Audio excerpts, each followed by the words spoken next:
sebelum bisnis ini ya, kan gue sempat kerja ikut dia lah, maksudnya mau tahu bisnisnya suami itu apa sih gitu kan. Terus waktu gue di sana, terus gue ngeliat kayak, duh ini kok berantakan ya, maksudnya sistemnya tuh waktu kan masih baru merintis lah gitu. Jadi pas gue lihat kayak, oke, karena dia kan orangnya marketing, dia kerjaannya keluar ketemu orang, terus gue otaknya, gue kan lulusan accounting, jadi gue kayak ini nggak bisa, ini harus dirapiin nih, ini pembukuannya nggak bagus nih gitu. Terus gue pengen rombak semua itu gitu kan, sebenarnya pengen gue bagusin ceritanya, tapi jadinya berantem sama dia tuh kayak, aduh lu tuh udahlah jangan ngurusin ini gitu, kayak biarin ini cara gue, udah lu gak usah atur-atur gitu. Jadi kayak malah kayak wah itu saking bedanya tuh sampai kayak ya udah oke, kayaknya memang kita berdua nggak boleh kerja bareng. Hai teman-teman semua, gue Sela dan balik lagi. Hari ini kita akan ngobrol dengan partner-partner kita di acara Alive Talks. Nah, di sini ada 3 orang partner Alive hari ini. Boleh perkenalan dulu? Ini suami saya. Halo, Frank. Dan sini ada teman Alive juga, namanya Lala. Halo. Selanjutnya, Ya, saya Ronald. Oke, nah teman-teman, hari ini kita mau ngapain sih? Kita mau ngobrol-ngobrol nih seputar mengelola bisnis dan keluarga sebagai pasangan ya, terutama bisnis Alive bareng-bareng pasangan. Nah, ada beberapa pertanyaan nih teman-teman. Aku mulai dari yang pertama ya. Oke, pertanyaan pertama. Bisa ceritakan awal mula kalian memutuskan untuk menjalankan bisnis bersama? Nah, mungkin boleh Lala sama Ronald dulu, gimana? Oke, aku yang cerita dulu ya. Jadi awalnya yang join di bisnis Alive ini tuh aku duluan nih. Jadi tahun 2022 diajakin sama teman. Awalnya kan memang kita tuh backgroundnya entrepreneur gitu. Kita berdua entrepreneur, punya bisnis sendiri. Jadi pada awalnya waktu ditawarin masih mikir-mikir ya. Saya semua yang di sini pasti awal-awalnya mikir kan. Benar. Karena background aku kan interior designer. Jadi waktu itu ketika ditawarin insurance, ya udah deh coba dengar dulu aja gitu. Jadi awalnya bukan berdua nih, awalnya aku duluan gitu. Nah setelah aku join, masuk, ngerasain lah ya aktivitasnya kayak gimana, terus jatuh bangunnya seperti apa. Nah Ronald ini sebagai suamiku tuh sebenarnya dia ngeliatin tuh. Jadi kalau misalnya aku lagi zoom gitu ya, dia liatin gitu, oh ini lagi zoom apa nih. Tapi dia bukan yang ngikutin ketemu kliennya enggak gitu. Nah tapi once ngejalanin gitu ya, setahun terus tiba-tiba kan kita biasa kalau terima income kan pagi gitu ya, income ada gitu. Nah orang mulai lihat tuh, kok lumayan ya ternyata gitu. Ternyata di bisnis ini tuh income-nya bagus. Baru tertarik gitu. jadinya. Terus akhirnya dia mulai baru terbuka lah gitu. Aku pengen coba dong ikut trainingnya gitu. Penasaran nih gitu kan, hari Sabtu kita training. Dia dateng, after training itu sebenarnya aku deg-degan. Wah ini komennya apa ya gitu. Karena waktu itu kita pisah kelas karena dia ikut visi 1, aku ikut visi 3. Habis keluar tuh dia bilang gini, ini bisnis bagus gitu.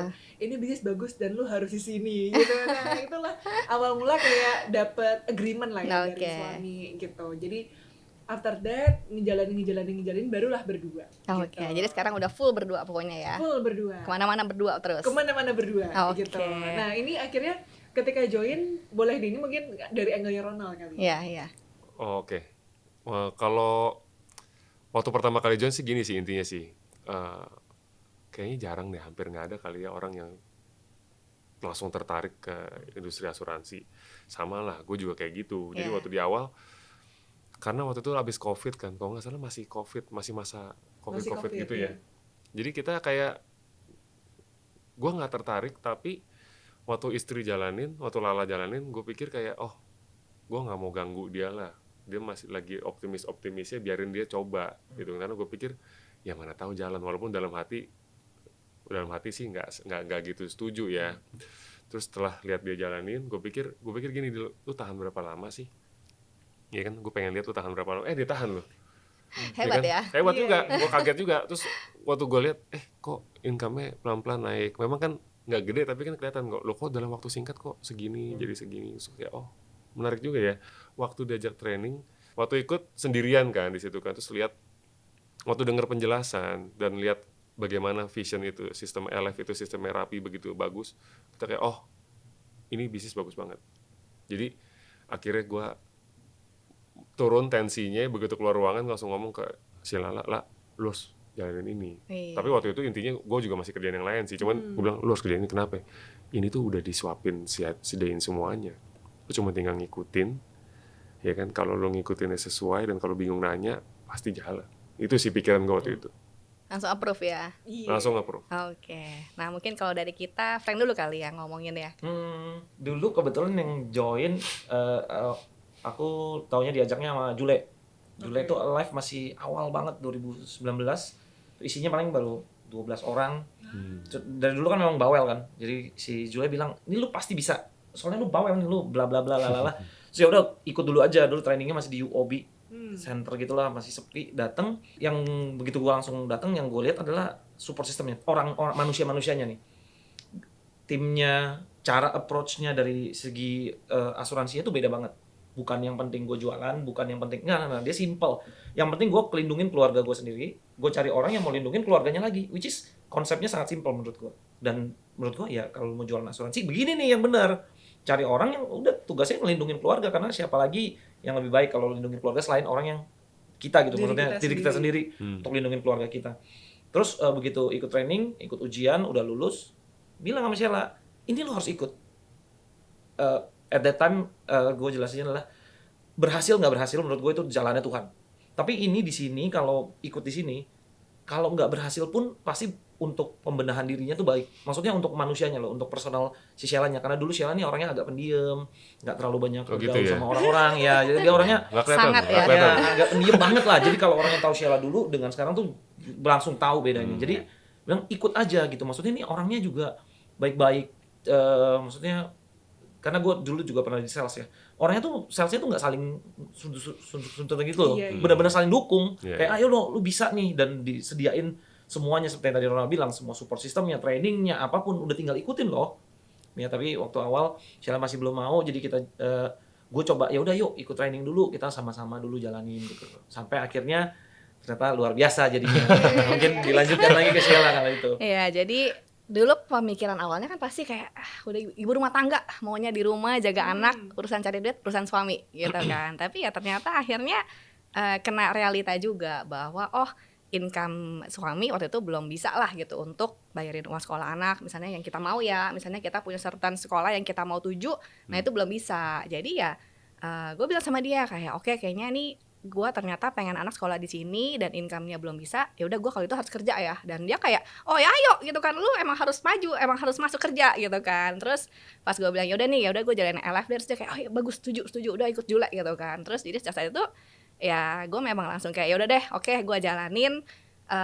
Dan akhirnya tadinya dia sempat kayak masih ada bisnis juga kan, jadi dia sempat jalanin bisnisnya juga, belum bisa full time. Tapi sekarang ya akhirnya kita baru full time bareng nih, udah setahun belakangan kita training bareng. Dan memang pas jalan bareng-bareng tuh emang lebih cepat sih dibanding sendirian gitu loh maksudnya. Setuju, ya kan ya.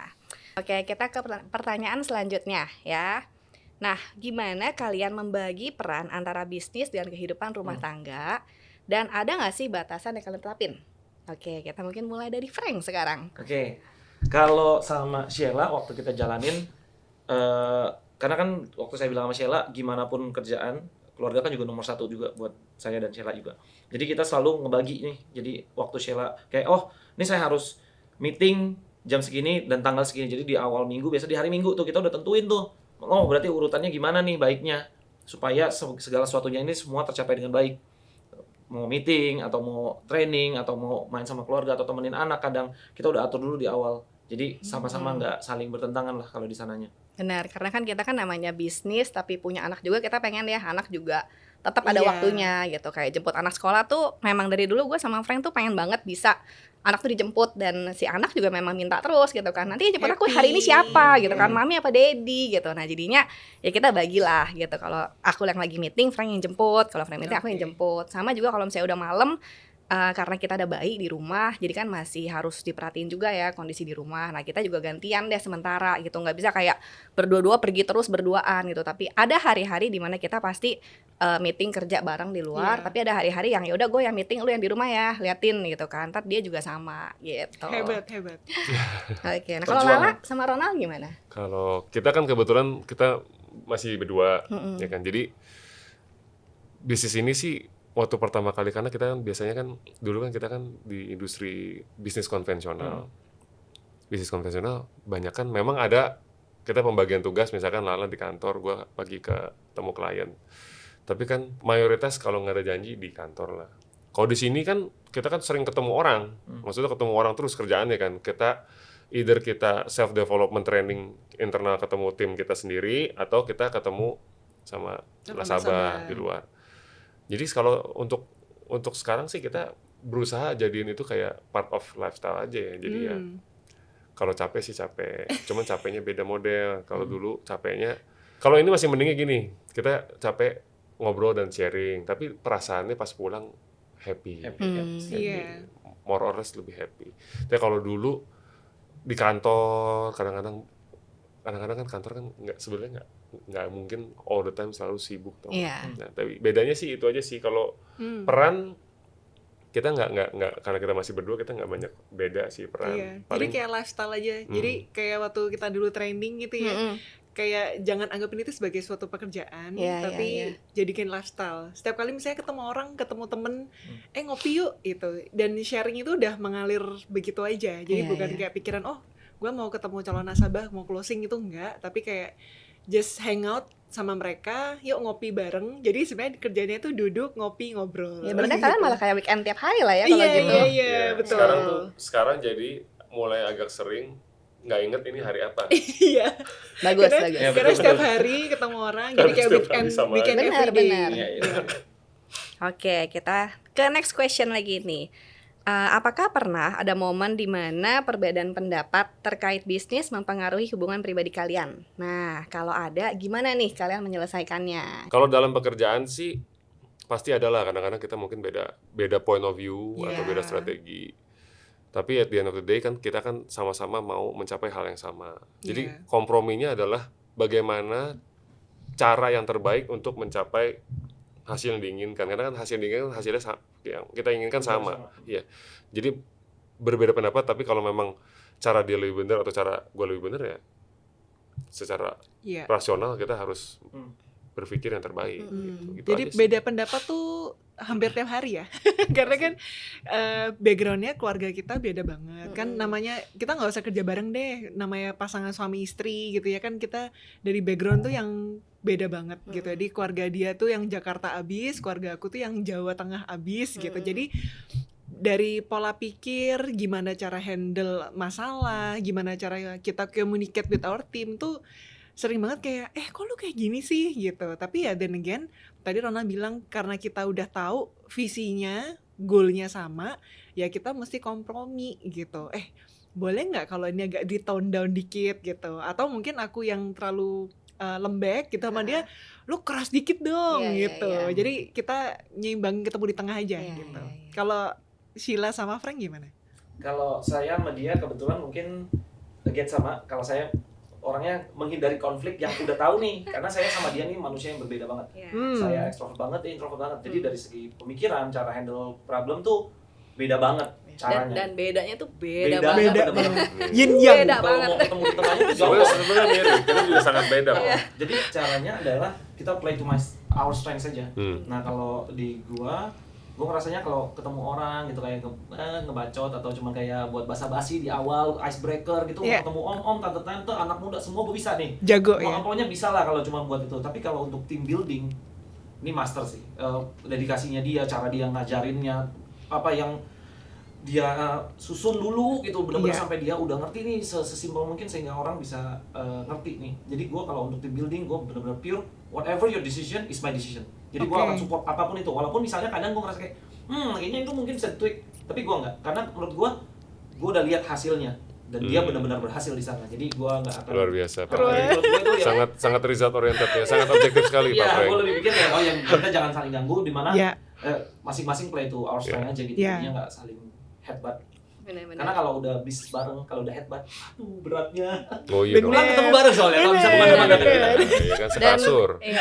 Dan lucunya juga tuh dulu waktu sebelum bisnis ini ya, kan gue sempat kerja ikut dia lah, maksudnya mau tahu bisnisnya suami tuh apa sih gitu kan. Terus waktu gue di sana, terus gue ngeliat kayak, duh ini kok berantakan, maksudnya sistemnya tuh waktu kan masih baru merintis lah gitu. Jadi pas gue lihat kayak, oke, karena dia kan orangnya marketing, dia kerjaannya keluar ketemu orang, terus gue otaknya, gue kan lulusan accounting, jadi gue kayak ini nggak bisa nih, ini harus dirapiin nih, ini pembukuannya nggak bagus nih gitu. Bisa. Terus gue pengen rombak semua itu gitu kan, Iya, ceritanya iya. pengen gue bagusin ceritanya, tapi jadinya berantem sama dia tuh kayak, aduh lu tuh udahlah jangan ngurusin ini gitu, kayak biarin ini cara gue, udah lu gak usah atur-atur gitu. Jadi kayak malah kayak wah itu saking bedanya tuh sampai kayak ya udah oke, kayaknya memang kita berdua nggak boleh kerja bareng tuh nggak boleh gitu. Kalau di sini gimana? Nah justru gitu kayak pas ternyata di sini kayak kok beda ya, ternyata di sini gue butuh dia banget gitu, kayak wah lu bisa nggak sih ikut gue hari ini gitu, kayak gue mau ketemu orang ini dan dia tuh kayaknya cocok nih, kalau lu masuk tuh cocok banget gitu, ngobrolannya cocok misalnya. Jadi gue kayak selalu minta dia sering lah minta ditemenin gitu, kayak ini gue butuh nih hari ini temenin gue ya gitu, atau nanti besok yang ini coba ya lu yang deketin suaminya, gue nanti ngobrol sama bininya misalnya. Malah jadi butuh gitu. Bagus maksudnya banget. iya gitu Iya. sih. Baik sekali, Pak. Beda lah, beda. Gitu. Oke, kita ke next question lagi. Apa nih keuntungan terbesar menjalankan bisnis bersama pasangan dibanding dengan partner bisnis yang bukan keluarga? Wah, cocok nih kamu. Kan udah ngejalanin gimana? Ya udah ngejalanin. Kebetulan tadi teksnya mirip banget sama yang Ronald bilang, which is mirip banget. Intinya bedanya kalau sama pasangan tuh ya, no matter what happen, apapun itu, mau ups-nya, downs-nya, berantemnya, beda pendapatnya, dan apapun masalah yang dihadapin, kita tuh tahu at the end of the day itu buat kita nomor satu. Dan Iya. kita berdua kan pasti mau yang terbaik buat us and for our family. Of course. Jadi simple, no matter what happen, kita gampang karena endingnya udah tahu kayak oh ya udah mau gimana pun kita tahu loh ini usaha apapun yang kita lakuin itu buat kita loh. Jadi menurut gua itu nilai plus yang nggak akan bisa dapetin di yang lain-lain. Ya, terutama orang yang udah punya partner atau punya banyak usaha dengan orang lain itu nggak bisa karena setiap orang punya agenda sendiri, setiap orang punya pemikiran sendiri. Dan di sini nggak ada agendanya sendiri, nggak ada gua mau untung sendiri gitu, nggak bisa orang yang buat duit keluarga. Duitnya buat bareng juga. Iya buat bareng juga gitu. Jadi Bener. itu menurut gua nilai plus yang luar biasa sih kalau di gua ya mikirnya. Ya. Kalau Ronald sama Lala gimana? Kalau buat kita sih sama, jadi gini ya. Kebetulan kan sebelum di sini kita juga waktu bisnis itu konvensional kita ada partner. Iya. Ya, partner itu kan kalau kita sebut partner itu pasti komitmen ya. Sedangkan istri suami istri itu adalah komitmen yang paling besar lah, paling besar. Kalau buat gua, tapi ini beda-beda ya, orang beda-beda ya. Kalau buat gua pribadi, partnership itu setelah gua coba jalanin agak sulit juga buat gua karena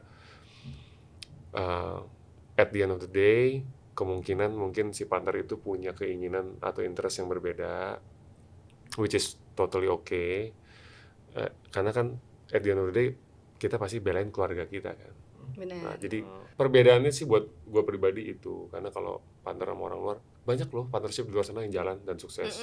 Ya, tapi kebetulan mau gue rasa nggak semudah itu, mungkin rasionya relatif lebih kecil, kecocokan kan. Ya kalau buat gue pribadi setelah gue mencoba dua dunia tersebut, gue memilih mendingan sama Pasangan. Kan lebih enak aja gitu. Kalau dia pernah bilang gini sih, kalau berpartner ketika bisnis konvensional itu sebenarnya kayak dia punya istri kedua. Ya. Jadi aku istri di rumah, partnernya dia tuh istri di kantor gitu. Dan udah apa maksudnya? Dan again, kita kan punya tadi ya, punya pandangan tuh beda-beda gitu. Mungkin sekarang waktu lagi partneran tuh oh ya kita bisa, tapi along the way mungkin punya pandangan yang berubah. Ya itu yang kalau sama pasangan kan nggak mungkin berubah ya, kayak kita tahu nih ini kan lagi perjuangin keluarga kita. Oke, nah sekarang kita ke pertanyaan kelima. Dari berbagai industri bisnis yang ada, kenapa kalian memilih fokus di bisnis asuransi? Wah, kenapa tuh? Coba. Oke, nah tadi kan aku udah cerita, aku kan backgroundnya interior gitu. Kebetulan waktu nikah sama dia, background keluarganya dia juga di bidang furniture, jadi kayak mirip gitu. Awalnya wah udah jodoh banget nih gitu kan, backgroundnya desain interior, ketemu suami yang punya background keluarganya pabrik furniture gitu, dan awalnya juga berbisnis konvensionalnya kan di bidang yang kita kuasain lah ya gitu. Tapi ternyata setelah menjalankan, kan sering ya dengar ada quote yang follow your passion gitu. Nah menurut aku nih perlu diingat ya para netizen gitu, follow your passion itu kadang-kadang jadi miskonsep gitu. Bahkan waktu aku terjun ke insurance aja tuh banyak yang ngomong kayak, lah kamu gila ya, kamu kan udah ngerjain interior gitu, maksudnya udah jalan, kenapa kok tiba-tiba kamu ganti manuver ke insurance gitu? Karena setelah masuk ke insurance yang pada awalnya yang orang selalu pikir bahwa ini cuman jualan asuransi gitu. Tapi ternyata setelah masuk ya, kan ada 3 misi mulia itu kan. Misi bantu keluarga kita, misi bantu partner yang kita ajak, dan misi bantu nasabah. Ya itu yang waktu aku ngerasain itu kayak gila nih kerjaan ini mulia sekali gitu. Nah itu kalau itu buat aku yang core nomor satunya. Jadi membantu keluarga kita dapat income, bantu partner buat sukses bareng-bareng, sama bantu nasabah supaya keluarga kita terselamatkan. Kalau aku sih itu gitu. Kalau Ronald mungkin ada jawaban beda. Jadi kalau selain tadi gini, kalau buat awalnya sih sebenarnya sederhana sih ya, income. Iyalah. Alasan utamanya, pertamanya itu pasti dari income.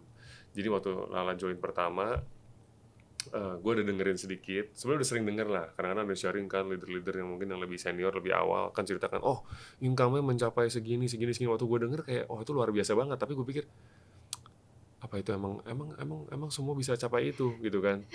Jadi bener nggak sih buat semua orang? Bener. Gitu ya? Jadi waktu gue denger kayak ini emang achievable buat semua orang. Mungkin require a certain type of person untuk bisa seperti itu. Nggak semua orang bisa. Jadi gue nggak gitu gubris. Gue berpikir gini, kayaknya kalau untuk capai income level tertentu emang possible. Tapi kalau untuk nembus barrier yang lebih tinggi, wah ini kayaknya nggak segampang itu Ferguson.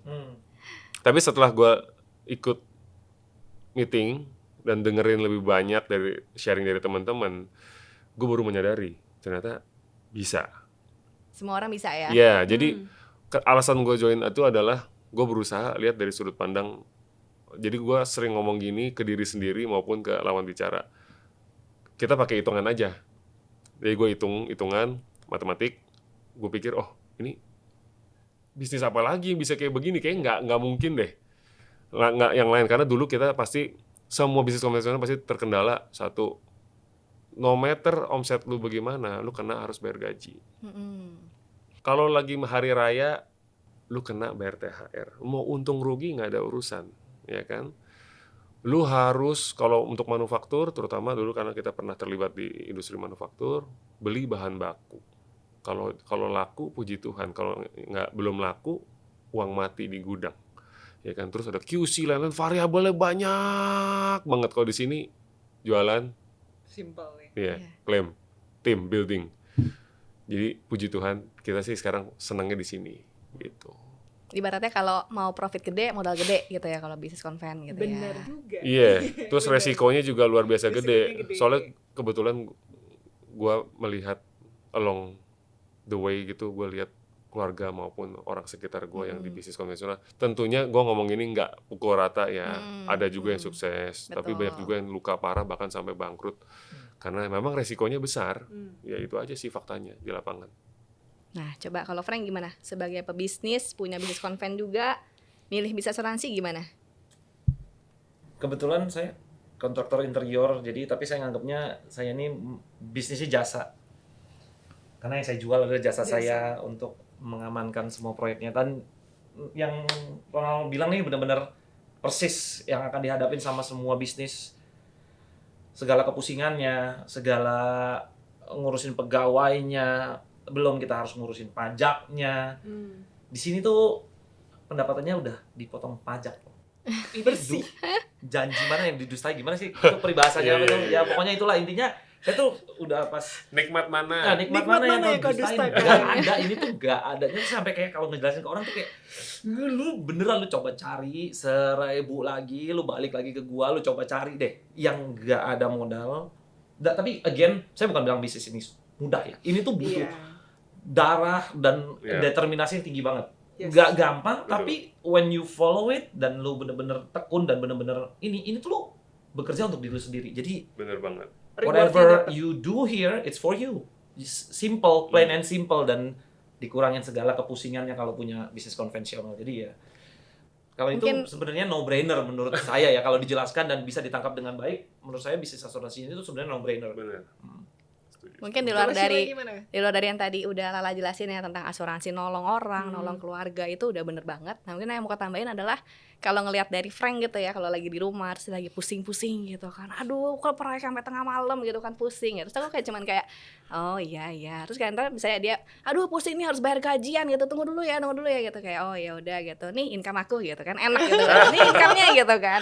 Terus dia cuman kayak wah gitu kan kayak di saat dia lagi pusing ya untungnya dia juga kayak wah tapi untung maksudnya kita berdua tuh waktu itu join di momen yang tepat juga Ya, gitu kan. sebelum Jadi waktu dia cukup berdarah ya waktu itu lagi pandemi Iya. itu Iya. proyek dia mati semua ya kan karena PPKM itu mati total. Ya income dari bisnis ini yang bisa, Bisa bantu. tolong, ya. Ya, jadi memang kalau dipikir bisnis ini itu bisnis sepanjang masa ya benar sih Iya. gitu kan. Jadi kita pilih ini ya bener banget lah waktu itu gitu. Dan kalau misalnya kayak aku mungkin pasti adalah momen-momen kayak pusingnya, capeknya. Tapi Oh, abis iya itu dong. kayak tinggal bilang sama dia, yaudah deh hari ini aku mau me time dulu ya, lo jaga anak di rumah. Oke, aku pergi gitu kan. Kalau dia kan kayak hari ini mau me time nggak bisa, ada Nggak bisa. proyeknya masih nunggu gitu. Iya. Betul. Oke, yaudah kita ke next question. Ya, apa pencapaian terbesar yang sudah kalian raih sejauh ini sebagai pasangan dalam menjalankan bisnis asuransi? Nah, coba Frank, gimana? Kalau menurut saya dan Sheila nih menurut saya waktu kita dapat number 1 persistency alliance se-Indonesia. Oh, se-Indonesia. Se-Indonesia. Waduh, Keren banget. hebat banget. Rasanya agak-agak shock dikit pas itu. Waduh, ini bener nggak nih? Sampai kita ada ikut acaranya dan yang which is dihadirin sama yang senior juga. Jadi kayak waktu itu merasa kayak wah enak juga nih ya kayak begini kalau kita bisa ngelakuin sesuatu yang Iya. ngebantu orang nomor 1 terus di-appreciate seperti itu. Iya. Itu tuh rasanya double jadi udah dapat untung, udah dapat ini jadi menangnya banyak lah. Iya.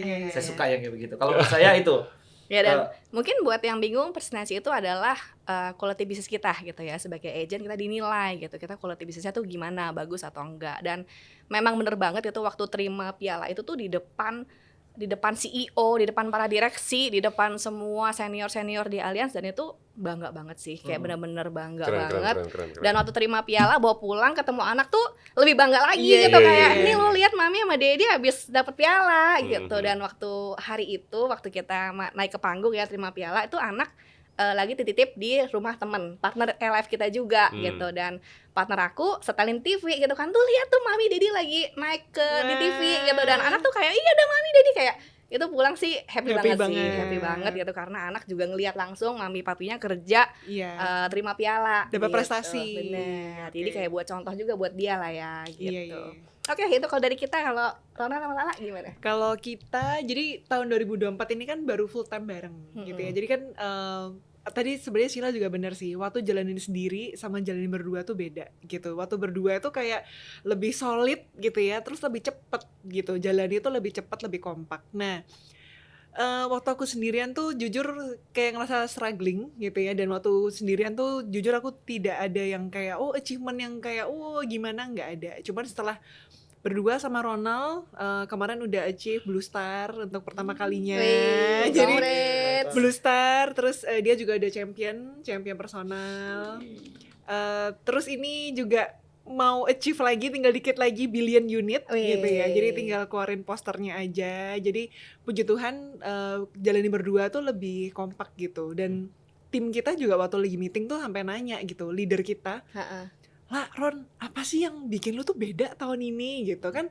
Waktu pertama kali masuk tuh kayak biasa-biasa aja, belum ada yang kayak misalnya kan banyak Nggak ya greget kalau gitu ya. iya kalau di sini kan di bisnis ini kan sering ya kita denger yang masuk langsung MDRT gitu langsung terima penghargaan tuh banyak banget. Nah jujur aku sama Rona tuh dulu awal gak begitu kan, tapi waktu awal tahun gitu ya sama leader kita disuruh bikin setting goals ya pelan-pelan itu kayak kecentang-centang semua gitu. Dan kan ada tulis jurnal syukur ya. Benar. Awalnya dia tidak pernah tulis jurnal syukur, tapi ketika di sini, ayo kita tiap malam tulis jurnal syukur. Jadi gitu. percaya ya? Jadi percaya. Dan dia juga waktu itu kita pernah refleksiin bareng-bareng, ini tuh udah achieve loh yang ini gitu. Ini udah achieve loh yang ini. Jadi kayak pelan-pelan tuh tapi pasti gitu. Ya itu yang menurut kita memang belum sehebat leader-leader lain di sini, tapi menurut kita tuh achievement tahun ini yang ini tuh dengan tadi ya Tears and Blood gitu ya, dengan Tears and Blood Ya, kita grow lah. kita grow gitu. Tim kita Posternya udah berkembang. berdua sekarang. Iya, betul. Itu yang bikin happy banget sih. Oke. Sekarang kita lanjut lagi, pertanyaan lagi nih. Apa pandangan kalian mengenai pentingnya asuransi dalam perencanaan keuangan keluarga?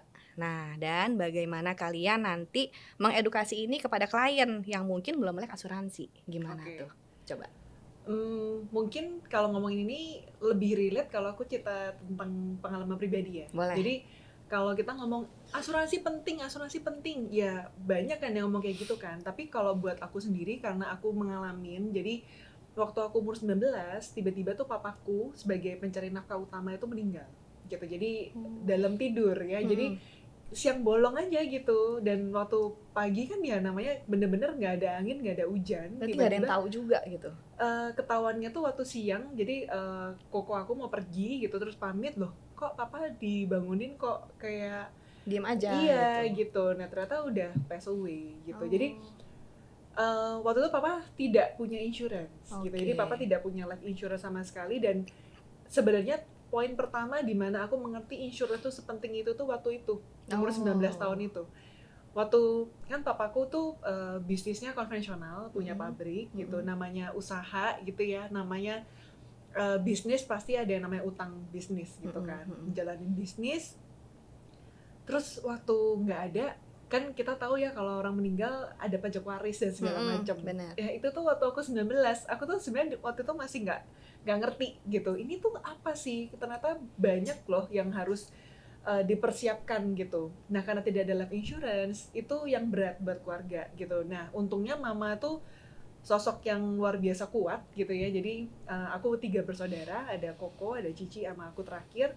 Itu mama kumpulin kita dan ayo nak, kita tuh punya ini gitu, kita punya case ini, ada utang bisnis yang harus kita lunasin, ada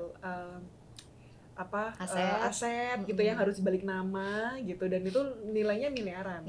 Nah oleh karena itu keluarga kita jadi prihatin kan, maksudnya kayak ayo kita hemat-hemat gitu ya, jangan boros-boros karena kita harus beresin ini gitu. Nah itu yang waktu itu sebagai anak umur 19 yang masih kuliah waktu itu terpukul sekali, karena tiba-tiba waktu itu kan ya banyak lah ya orang yang ini lagi masih disemayamin nih papa nih, bisa kuliah nggak gitu, kamu putus kuliah aja, bantu mama jualan gitu, karena tidak ada life insurance gitu. Dan aku waktu itu ngebayangin ya, wah kalau ada waktu itu misalnya as a parents ada persiapan. Ada persiapan lebih baik, mungkin menyiapkan life insurance, mungkin nominalnya yang cukup untuk keluarga supaya kita tidak perlu turun lifestyle dan sekolah terjamin gitu ya. Itu alangkah baiknya gitu. Karena waktu itu bener-bener kita semua langsung struggling gitu. Dan aku ngerasa ini tuh banyak dirasakan teman-teman aku juga. Jadi kalau lagi sharing ini tuh, iya papa aku juga gini, dan secara data kan biasanya papa, maksudnya laki-laki kalau di Indonesia ya kan itu berpulang lebih dahulu kan. Jadi waktu lagi ngobrol itu kayak lu sama banget sama aku, jadi bisa relate. Nah kalau dihubungin ke sini mungkin itulah pentingnya gitu ya, buat apalagi buat papa-papa yang masih muda-muda, buat keluarga penting banget punya life insurance. Jadi lebih yakin ya mau mengedukasi orang tuh udah tahu gitu. Iya karena udah pernah ngalamin diri sendiri gitu. Oke. Ronald ada yang mau nambahin? Wah itu udah luar biasa banget Oke. udah. Udah merangkum semuanya. Udah ada hati udah, itu pasti banyak udah. Iya. Gitu. Kalau kamu gimana? Kebetulan case-nya mirip-mirip, cuman bedanya papa sempat sakit. Bedanya adalah kenapa tahu banget ya, which is my family, keluarganya jadi tahu banget nih betapa pentingnya insurance adalah waktu itu papa sakit. Kencing manis ya, nama papa zaman dulu waktu gua masih kecil, kuliah tuh udah pernah kasih tahu mama, nih papa udah kencing manis nih, buruan bikin insurance. Dulu masih zamannya Pru lah, belum ada yang lain. Nggak mau dengar. Akhirnya proses meninggalnya ini agak berat karena papa sakit, jadi ke rumah sakit, cuci darah seminggu 3 kali. Jadi selain beban di mental juga, beban di biaya juga, karena habis uangnya lumayan banyak lah pada saat itu. Walaupun sebenarnya mama masih punya usaha konvensional, tapi juga kesedot banget lah. Jadi ya setelah papa nggak ada, itu saya nawarin mama saya nggak susah sama sekali. Saya begitu papa sakit lumayan lama lah. Tapi yang parah-parahnya tuh 1 tahun terakhir lah, yang udah mulai cuci darah tuh udah mulai parah tuh. itu nawarin mama gampang banget. Kayak, nih aku bukan insurance ya, ya udah pokoknya ya udah tahu gitu. Jadi bener-bener buat ngingetin ke semua yang mau mendengarkan, jangan sampai udah terjadi. Karena kalau udah terjadi, udah terlambat. Kalau punya insurance tuh harusnya sekarang. Karena kita nggak tahu Iya. besok jadi apa. Benar-benar. Nah, jadi kalau jangan sampai terlambat. Karena kalau udah terlambat, apapun itu kita nggak pernah tahu deh. Ya, Iya. begitu udah terjadi kayak gitu, mama saya, keluarga saya, koko-koko semua tuh langsung otomatis. Mau gede, mau kecil, mau kayak gimana pun, sesuaikan dengan kemampuan sendiri, tapi harus ada. Harus adanya itu sifatnya harus. Karena kalau sudah terjadi ya kita udah nggak bisa. Iya. Betul. Jadi pada saat udah kejadian kayak gitu, sangat amat mudah sekali untuk menjelaskan pentingnya insurance ini kepada keluarga saya itu. Udah percaya Udah soalnya. percayanya tuh benar-benar langsung kayak, oh iya kalau pakai insurance semua biaya ini nggak ada keluar. Oke, sedihnya tetap dapat, tapi at least Iya. biayanya nggak keluar sama sekali loh, Iya. nol gitu. Jadi nggak sedih double. Nggak sedihnya double. Kalau ini tuh benar-benar beratnya tuh berat sekali dan jangan sampai ada momen, untungnya keluarga saya nggak sampai di momen itu, tapi jangan sampai ada momen sampai harus memutuskan kayak, oh kita nggak bisa ngelanjutin pengobatan terbaik nih, jadi harus dilepaskan. Itu tuh beratnya, karena yang ngambil keputusan itu tuh pasti, wah saya nggak tahu deh mentalnya kayak gimana nanti ke depannya. Iya. Pada saat kita nggak bisa ngasih yang terbaik, sehingga harus dilepaskan nih support sistemnya, sehingga orang tuanya jadi harus, ya udah dibiarin aja gitu, tunggu di rumah gitu. Itu tuh berat banget. Iya. Jadi semua yang Iya. mendengarkan, tolong jangan sampai seperti itu ya. Dan kalau gue sendiri karena kan ngeliat dia juga gitu, jadi kayak makin oh iya memang harus punya asuransi gitu kan. Dan untungnya waktu di bisnis ini karena dijelasin yang ngerti ya, makanya bagusnya maksudnya join sama Alive gitu ya, kayak kita tuh dapat trainingnya bagus banget, udah ngerti jelas. Nah waktu itu tuh keluarga aku nggak ada yang ngerti sama sekali asuransi. Jadi orang tua bukan asuransi ya, cuma udah punya nih, udah ada gitu. Terus aku juga waktu itu sebelum join di sini ya udah yang penting punya, nggak tahu isinya apa ya udah selesai. Nah tapi pas ngerti kan aku bacain semuanya dan aku baru tahu ternyata mama itu nggak punya asuransi kesehatan yang bagus. Cuman punya jiwa, itu juga kayak cuman beli-beli doang gitu loh maksudnya. Jadi bukan nominal yang gede juga enggak, karena menurut dia ya udah yang penting gue udah punya, udah selesai gitu. Kayak ibaratnya tugas dia sebagai orang tua sudah punya asuransi selesai karena dia merasa sudah punya gitu. Nah, waktu aku minta beli lagi asuransi kesehatan, dia merasa enggak ngapain mahal banget gitu loh maksudnya, karena udah berumur ya. Udah berumur beli asuransi mahal gitu. Dan papa juga nggak setuju, maksudnya bukan yang percaya banget dengan asuransi.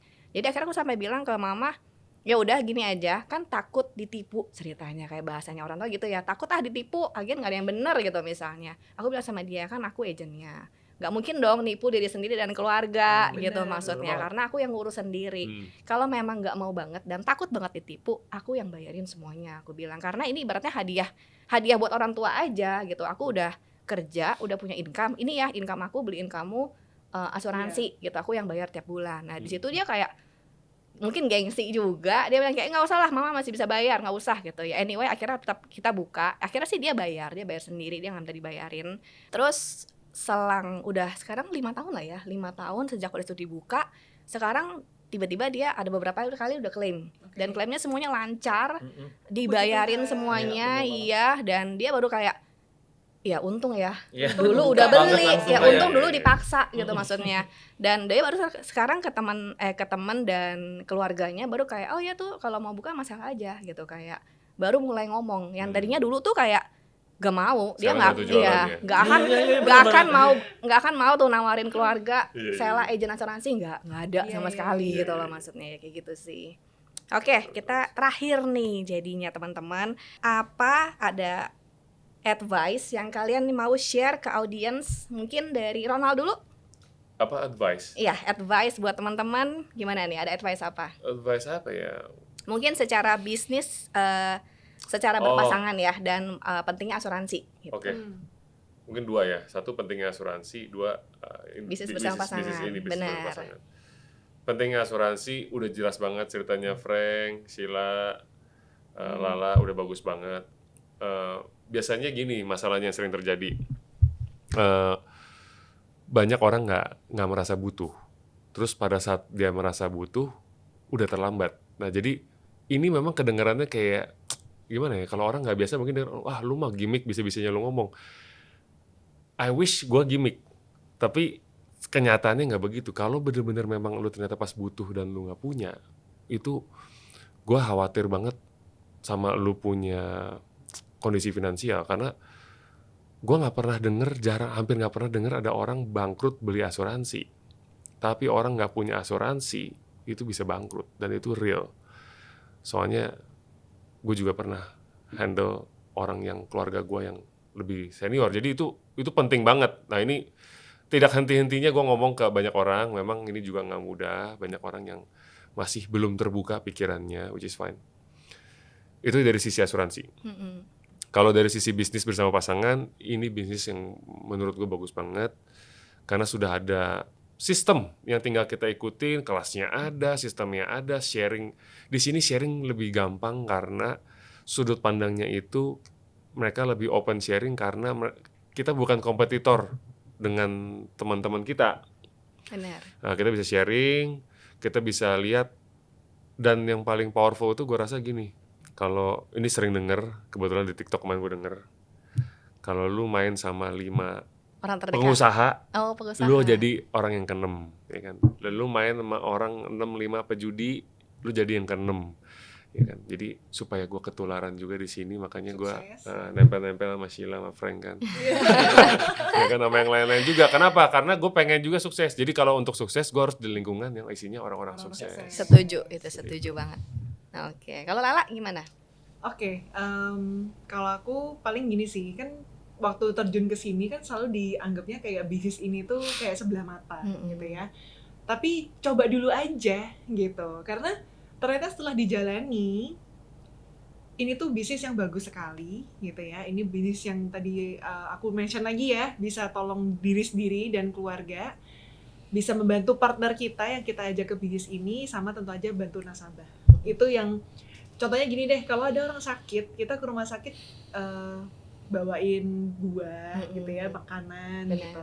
Tapi dengan kita sebagai orang insurance, kita tuh bawain uang miliaran gitu. Berapapun billnya, kamu bisa bayar dengan insurance ini gitu. Jadi itu menurut aku, kalau lagi cerita tuh ya kadang-kadang sama nasabah sampai pengen nangis gitu, karena kalau orang minta tolong ya paling berapa sih, 1 juta, 2 juta gitu ya. Tapi kita sebagai orang insurance itu kita bisa bantu kamu tuh miliaran. Itu yang mungkin orang sering lupa gitu. Itu paling sih. enggak secara finance-nya dia tenang gitu ya. Yes, benar gitu. Itu sih dari aku. Oke, thank you. Nah, sekarang Frank gimana? Dari Sheila. Saya terakhir saya Frank dulu. saya closing. Frank dulu. Nah, dari saya advice udah nggak banyak lah ya, menurut saya ini bisnis yang luar biasa dari sisi saya dan Ronald yang udah pernah bisnis konvensional. Buruan join aja lah, udah jangan terlalu banyak dipikirin, cobain dulu. Hilangin stigma soal asuransinya, lihat dulu. Coba dulu datang, dengerin dulu konsepnya seperti apa. It's not insurance as a product, tapi ini insurance as for us, for our family. Jadi menurut gua konsep ini penting banget. Jadi coba aja datang, ayo dengerin dulu, lihat dulu, dengerin dulu kalau orang mau approach tentang Alive. Ya, dan bisnis bersama pasangan tuh ya itu ya gitu, kayak kalau di situ indahnya adalah kita saling melengkapi gitu, bukan kayak satu sama lain saling ngatur gitu maksudnya, tapi bisa kayak oke, strength gue di sini, strength dia di sini, ayo kita bareng-bareng gimana caranya kita jadiin bisnis ini tuh lebih bagus lagi gitu. Nah, kalau untuk dari segi asuransinya yang tadi kita cerita gitu ya, mengingat pengalaman kita dengan orang tua itu penting banget ya gitu, kalian cek aja, nggak usah jauh-jauh ke keluarga gitu, nggak usah mikirin terlalu jauh kayak aduh mau jualin ke siapa ya, gue nggak bisa nih asuransi, nggak punya teman, nggak bisa ngomong, itu semua tuh bisa dipelajarin. Tapi untuk ngecek kondisi keluarga sendiri itu yang paling penting gitu, jadi start dari sana aja, nggak usah kebanyakan mikir. Itu aja sih. Sekian ya sharing dari kita Alive Partner hari ini, dan teman-teman jangan lupa untuk like dan follow juga Alive by Vision di Instagram. Sampai jumpa di Alive Talk berikutnya. Bye bye. Thank you.